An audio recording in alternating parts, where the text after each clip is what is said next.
Welcome to All Pro Football Data. My name is Jim Coburn, and today's episode, we're talking about Cedric Gray, linebacker out of North Carolina, in terms of his production data profile and other statistical factors.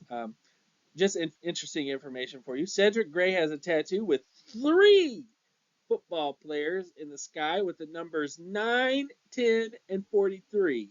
They represent Tony Romo, Eli Manning, and Troy Polamalu.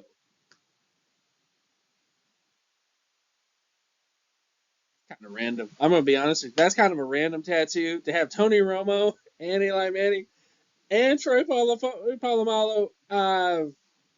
Interesting. But despite that interesting little tidbit of information, it really doesn't matter that much in terms of his projection. It might matter to some people, but it doesn't really matter much in terms of his overall projection. We're going to look at his production data, how he tested in terms of his statistics on the football field, how those statistics inform what he might end up being at the NFL level, and to kind of give you an overall view of him as a prospect. So, looking at his defensive market share scores, this is a really important metric to look at because it takes raw statistics divided by the team total. So you take an individual statistic and you divide it by the team total to give you a percentile score. You use that score to compare to positional peers to give you a defensive market share score. So for example, if a linebacker had 5 sacks on the team that had 50 sacks, then he had 10% sack market share. You take that number, you compare it to every single linebacker in the data set, which my data set currently has 2,999 linebackers since the 1989 NFL draft class, and that gives you the score that you see above right here. So, in terms of Cedric Gray as a solo tackle guy, he had a 98 percentile solo tackle market share production score, 87 percentile in terms of his sack score, and 97 percentile in terms of tackle for loss. That's just, this is a really good linebacker class.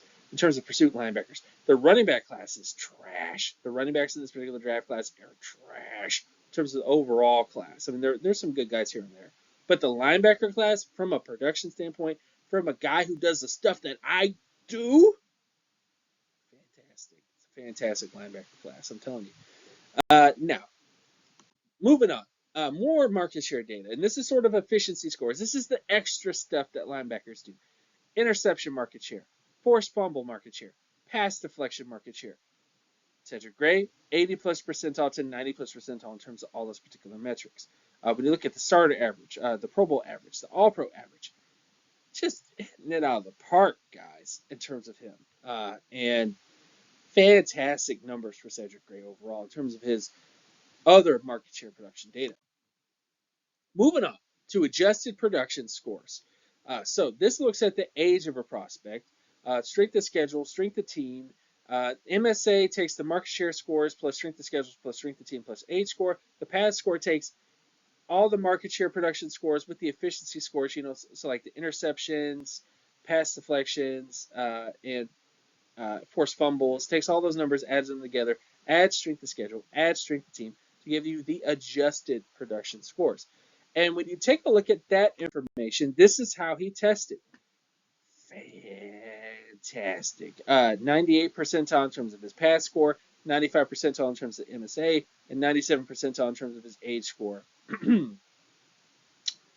Great group to test with, realistically. And in terms of comparisons, he's right there with Jeremiah Trotter Jr. I know Jeremiah Trotter Jr. is, has the same comparisons, but Cedric Gray and Trotter tested almost identical in terms of their production profiles, in terms of what their expected approximate value should be, and those other sort of factors. So it'll really come down to athleticism and physical metrics.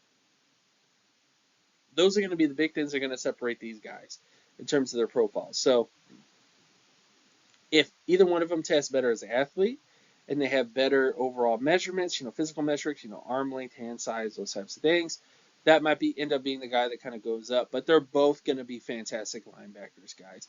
These are like generational linebacker prospects from a data perspective.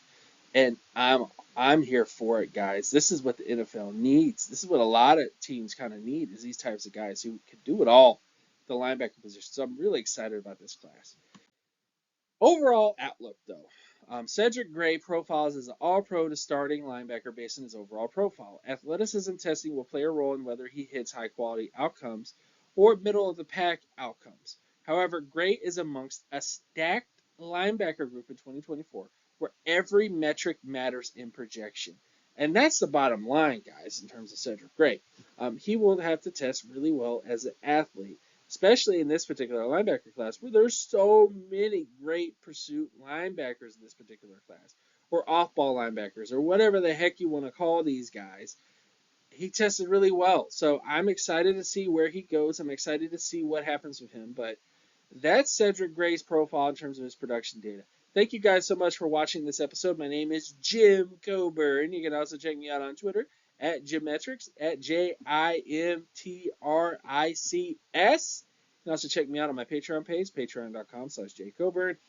You can become a patron and give out a player request. I will honor all player requests from my patrons.